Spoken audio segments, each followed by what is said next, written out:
Welcome back to Perks of Being a Teacher. On this week's episode, I am going to be teaching you all about how I do project-based learning in my classroom. The first thing I'm going to ask you is, what comes to mind when you think of project-based learning? For me, the way I define project-based learning is having students develop an area of interest or inquiry, then researching that topic or area of interest, and developing a project and learning around that topic. Let's look at some examples.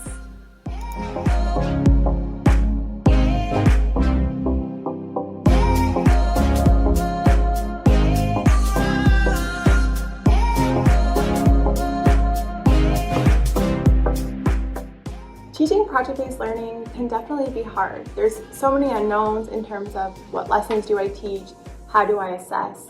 So the goal of this episode is to teach you the 3 phases of project-based learning that I do throughout an entire semester with my students, and I'll go over how I create the projects and how I mark them as well. This rubric that you can see right here is a very helpful tool in helping myself reflect on if I am doing project-based learning effectively. Of most interest is the engage and coach bubble and the build a culture bubble that you see in this picture. I see myself as a facilitator of learning as students go through project-based learning, and not the teacher at the front of the room giving students knowledge. Instead, I guide students' learning, I guide their interests, and I help facilitate all of their ideas throughout project-based learning. When it comes to building a culture, that's the biggest benefit, in my opinion, of project-based learning.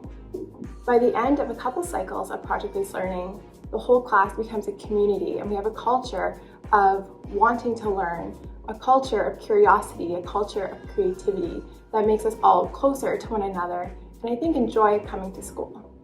The benefits of project-based learning, I already mentioned a couple of them, but of most importance is how students develop their own voice. They develop critical thinking skills. They develop an idea of what they like to do at school and also what they do not like to do at school. It increases collaboration between peers and communication skills as well.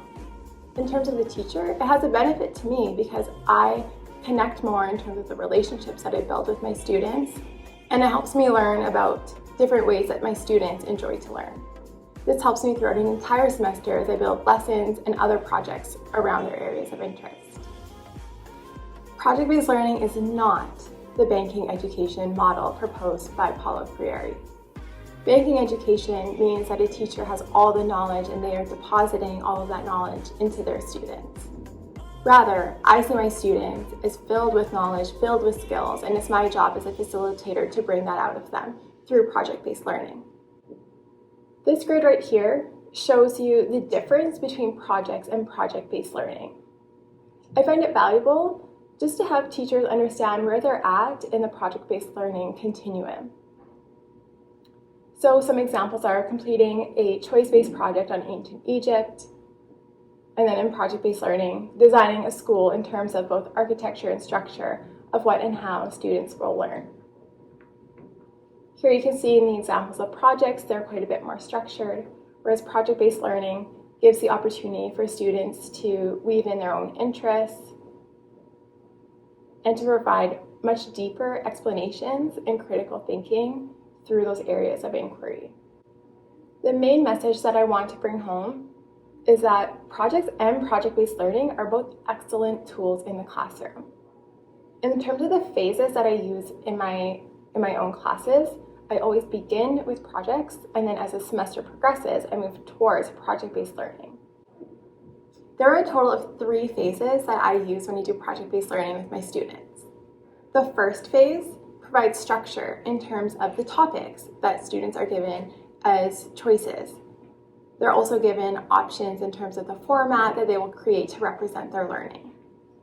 In phase 2, students are still provided with options and choices, however, they are allowed to do whatever their area of interest actually are. So here I provide some support for students who would benefit from having a list of choices, but for students who are ready to take on their own learning, then I give them the option to really do whatever they would like for the project-based learning cycle. Phase 3, my goal is to have all students able to identify their own areas of interest That means I do not provide them with a list of topic choices. I don't provide them with a list of format choices. I don't tell them the number of references that they need.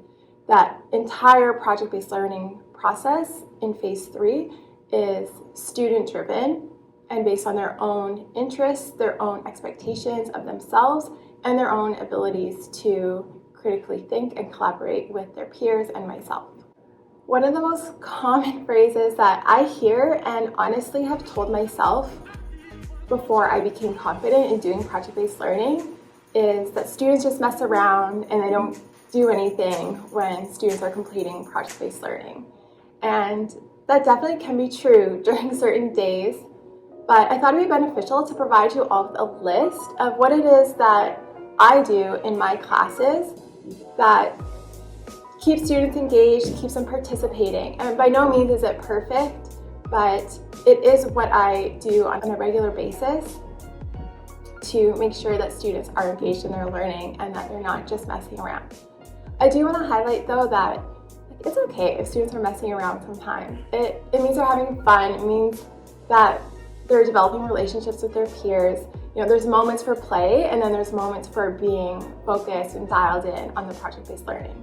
So when it comes to outlining all of the things that I do in my classroom, the question that I ask is how can we get students engaged and motivated in project-based learning? So here's a huge list that I'm going to read off for you about what I do while students are working.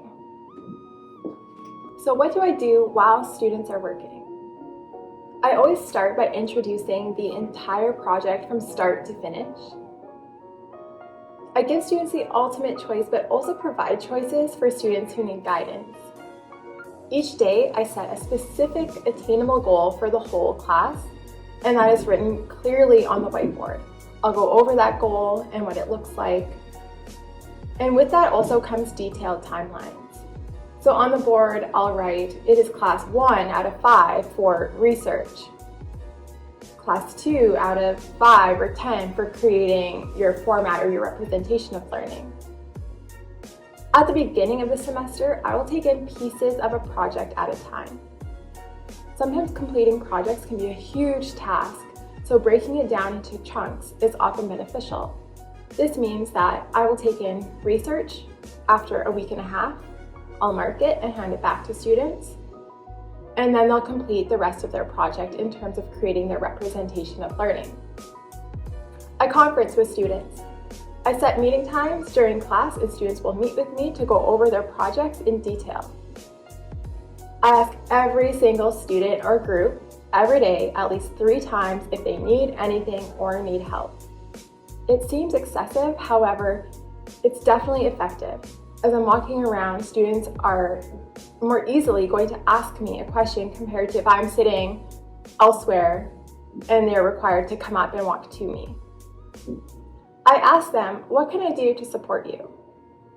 Sometimes that question is different than, do you have any questions? Do you have any questions is an easy yes or no answer. But asking, what can I do to support you, requires more of a response beyond yes or no. I compliment them all the time. Confidence is a huge thing in completing project-based learning because so frequently students have never done it before. When I compliment them, it gives them confidence in what they are creating and encourages them to keep going. I say yes to everything. Students are filled with questions during project-based learning. Can I do this? Can I do that? And I just say yes, yes, yes, except PowerPoints and posters. I don't let students create PowerPoints or posters in terms of the only part of their representation of learning. If they want to pair it with something else for their representation of learning, then I'm open to it, but only creating a PowerPoint or poster, I feel really limits that critical thinking and that creativity. I want students to try something new through project-based learning. Now I'm going to go through a couple examples of projects that I have created just so that you can see how I format them and what is handed out to students. So this is an example of a Black History project. Step 1 outlines that students will choose their topic. Step 2, create an essential question. Step 3, choose your format. Step 4, research. And then step 5, create your format and presentation. This would be a project in terms of phase 1, where it's incredibly structured in terms of the choices that students are given. And here you can see an example of a rubric. I encourage you to take a screenshot or take a picture if you want to pull anything from this project, or comment below, and I'm always happy to send out any of my projects for free. This next project highlights the values of Indigenous peoples in Canada. This is closer to phase 2 because the topics that are given as choices are incredibly broad. So students will really need to choose an area of interest in terms of the general topics, and then formulate a more specific essential question that aligns with their own interests. You can see this one includes objectives, which really should have been in my Black History project. And step 1, 2, 3 are very similar. Step 4 is research, and step 5, create the format. This rubric as well is quite similar to the one in the previous project. The last project that I'm going to highlight is this Canadian History final project. So I still provide choices because the last unit in our semester focused on reconciliation, so I wanted to give examples to students of what a project in reconciliation would look like. But students were told that they had the ultimate choice in what they wanted to do for their final project. Students still created an essential question, they still completed research, however, I did not tell them how much research they needed to do. For the representation, I gave them options just to jog their memories, but students were told that they could do literally whatever they wanted for their representation. The rubric is blank, and that means that we completed as a class the rubric together in terms of what students wanted to be marked on. And then students gave themselves a self-assessment for this rubric as well. I typically infuse self-assessment into all of my projects. The conferences really help students to reflect on their own learning and how they're doing, and are then able to give themselves an accurate self-assessment mark. Now I'm going to take you through a few steps to help you make a project by yourself. The first step of project-based learning is identifying the goals. So why are you as a teacher doing this for your class? What do you hope to get out of this experience? What do you hope your students get out of the experience? And of course, how does it align with the outcomes of the curricula that you are teaching? The next step is to outline the tasks that students will be doing in their project. So for me, I outline the topic, choose your topic. I outline to choose your format. I outline for students to create an essential question. I tell them to complete research and to create a representation. So those are all tasks that I outline for students to do. But it's your choice as a teacher, what do you want students to be doing?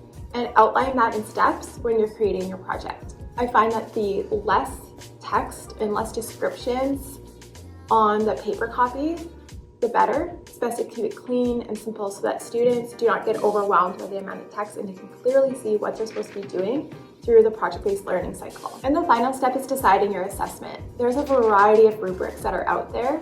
You can probably see that in the rubrics I create, I do not have a ton of text. If you see a rubric that has just tons of text in it, students are not going to read it.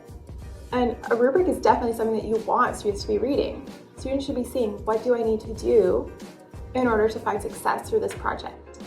And as a teacher, I go over the rubric repeatedly throughout students' project-based learning cycle so that they're constantly reminded of the things that I am looking for. So now for your benefit, I am just going to show you specific rubrics that I've created. So here you can see I use the Likert scale. For some projects, I emphasize content and representation more than presentation, depending on what skills I'm trying to pull out of students. And here you can see that there's both self-assessment and my assessment as well. In this next rubric, you can see that I emphasize presentation more because this project was going to be a teach the class project-based learning cycle.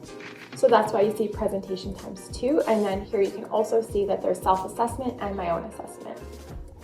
Project-based learning is my absolute favorite way to teach for all of the reasons that I previously described. So now I'm going to ask you, what questions do you have? If you have questions, please comment below and I'd be happy to answer any of the questions that you have. Thank you so much for watching this week's episode of Perks of Being a Teacher. I'm going to ask you to subscribe And stay tuned for next week's episode, dropping Friday at 5 p.m. on Perks of Being a Teacher. Bye, everyone.